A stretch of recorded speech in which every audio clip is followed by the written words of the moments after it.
What's up everyone? John Rentier from Techno Buffalo here with an unboxing of this teeny tiny little guy. This is the Samsung Galaxy S4's little brother, the appropriately named Galaxy S4 Mini. Packed a decent amount of punch in its moderately priced package. Let's go ahead and take a look.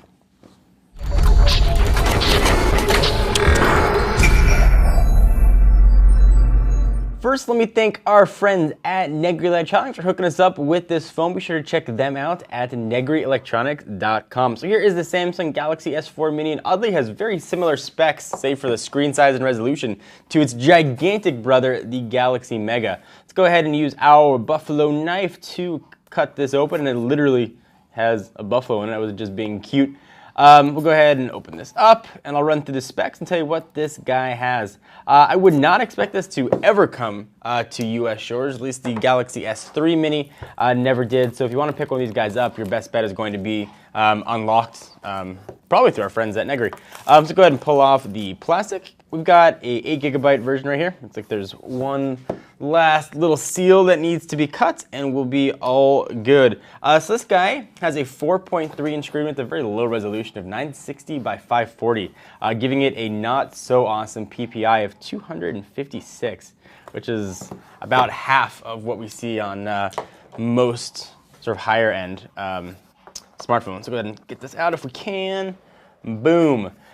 So there it is. The screen is QHD and it's an AMOLED display. It looks so tiny compared to all the other phones we use, and it's funny what we consider tiny now. 4.3 inches used to be giant.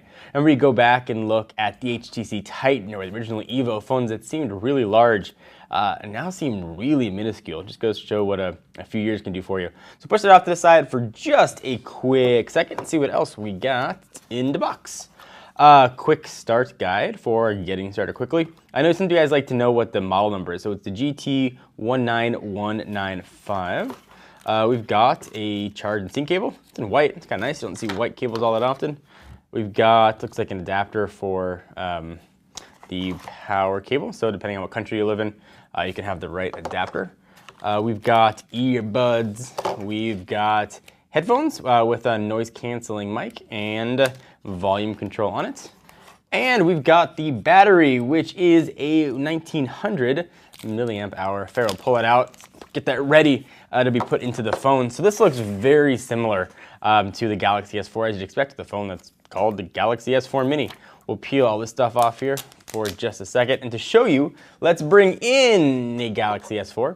And you can see that they look like big brother, little brother. 5-inch screen, obviously, versus the 4.3-inch. Very similar design languages on each. So let's walk through what we got. We got one big home button. It's definitely raised more than the S4, so really easy to feel. It's flanked by 2 capacitor buttons, a back and a menu button.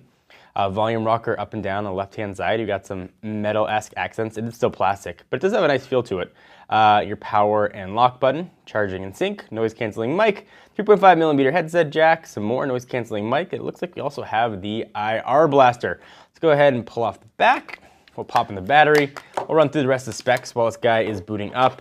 It does take a micro SD card or SIM. I believe there are 2 versions available, one that supports LTE and a dual SIM model, which only has support for HSPA+. We have the LTE model here, so you guys can decide which one you want. So I'll power this guy on, and while it's doing its thing, I'll walk you through the rest of the specs.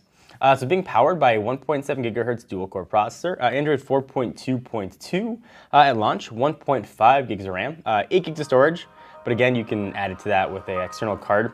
The main camera on the back is 8 megapixel.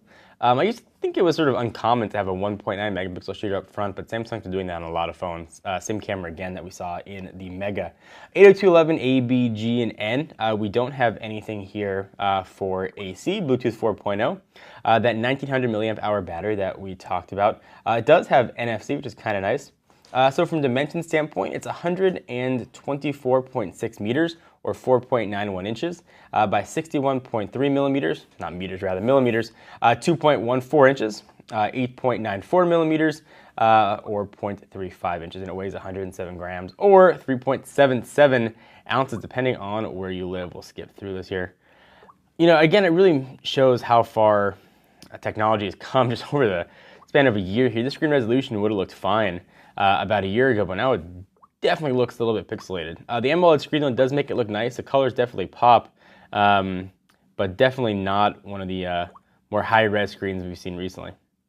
We should be right into the operating system. So we got some of the S4 features here: S-Beam, voice control, easy mode, and adapt display. Go ahead and finish. One of the things I want to see, obviously, is I want to see if it's got some of the touch features. You can hover over and that kind of stuff, air view and the rest.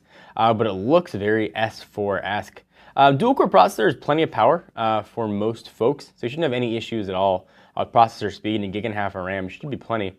Let's go ahead and jump in, see what kind of apps are going to be stored here. Since this isn't a carrier phone, no real sort of carrier bloatware, but certainly Samsung's got a lot of Samsung proprietary stuff in it. Samsung's app, Samsung Hub, Watch On, their video and music store.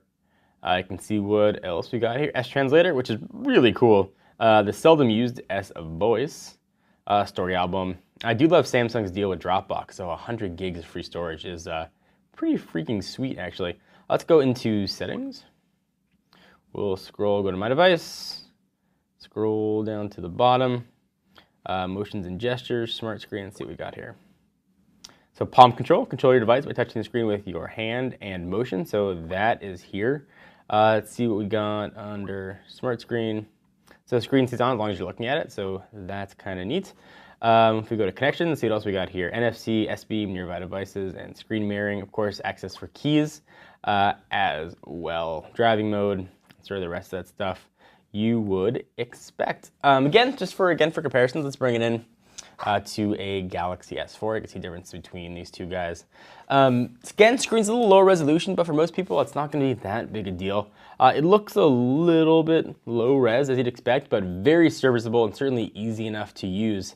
If you're looking for a lower cost phone, you want to get one unlocked, you don't want to be stuck on a 2-year contract, and you sort of want some of the Samsung look and feel, this might be a very good choice for you.